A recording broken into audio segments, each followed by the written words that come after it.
দেখুন, দেখেই তো কত সুন্দর লোভনীয় হয়ে গিয়েছে। আর এগুলো চাইলে আপনারা ফ্রিজেও সংরক্ষণ করে রাখতে পারেন। আমি কিছুটা রাখবো সংরক্ষণ করে। আর এগুলো এখন খাওয়া হবে বলেই ভাজা। এখন একটা ভেঙে দেখাচ্ছি আপনাদের। এই যে দেখুন ভেতরটা কত সুন্দর ক্রিসপি হয়েছে। পাঙ্গাস মাছের উপরের খালটা তুলে নিয়েছি আর এখন ভালো করে এই যে মাছের অংশগুলো কাটা ফেলে দিয়েছি আর এগুলো ভালো করে বেটে নিচ্ছি। এখন আমি একটা এক টুকরো আদা এবং রসুন ছেঁচে নিব আর ভালো করে এগুলোর সাথে মিশিয়ে নেব।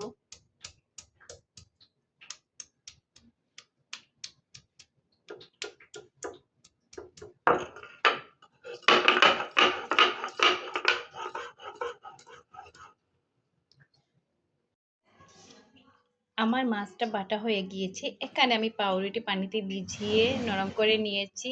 এখন আমি এই পাউরুটির অংশগুলো দিয়ে দিচ্ছি একসাথে। আর সাথে আমি দিয়ে দিচ্ছি কিছু গুঁড়ো মরিচ 1 চা চামচ দিচ্ছি।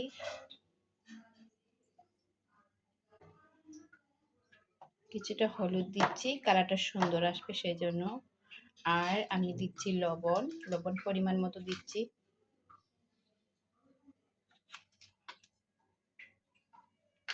এবং সর্ষে যেটা দিচ্ছি সেটা হলো গিয়ে সব ধরনের গোলমরিচ, দারচিনি, এলাচ সবকিছু মিলিয়ে আমি একটা মশলা করে রেখে দিয়েছিলাম, শুকনো মশলা।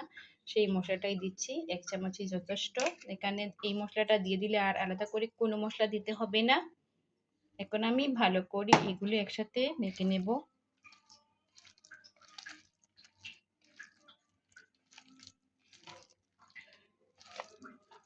আমি এখানে একটা ডিম ভেঙে নিয়েছি আর ডিমটা ভালো করে গুলে নেব।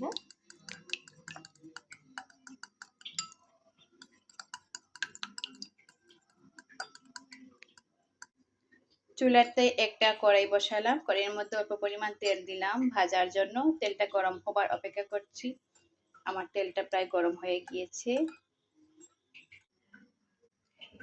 আমি একটা শেপ তৈরি করে নিলাম। এই যে দেখুন হাতের তালুতে ঘষিয়ে এইরকম চপের মতো ডিজাইন করে নিয়েছি। আর এখন আমি এই যে ডিমে ভেজিয়ে তেলের মধ্যে ছেড়ে দেব। চুলার আগুনটা একেবারে লো করে দিয়েছি, খুবই লো আগুনে ভাজতে হবে। এখন আমি ডিমের মধ্যে একটু ভিজিয়ে তেলের মধ্যে ছেড়ে দিব। একে একে সবগুলো ডিমের মধ্যে চুপিয়ে তারপর ছেড়ে দিচ্ছি।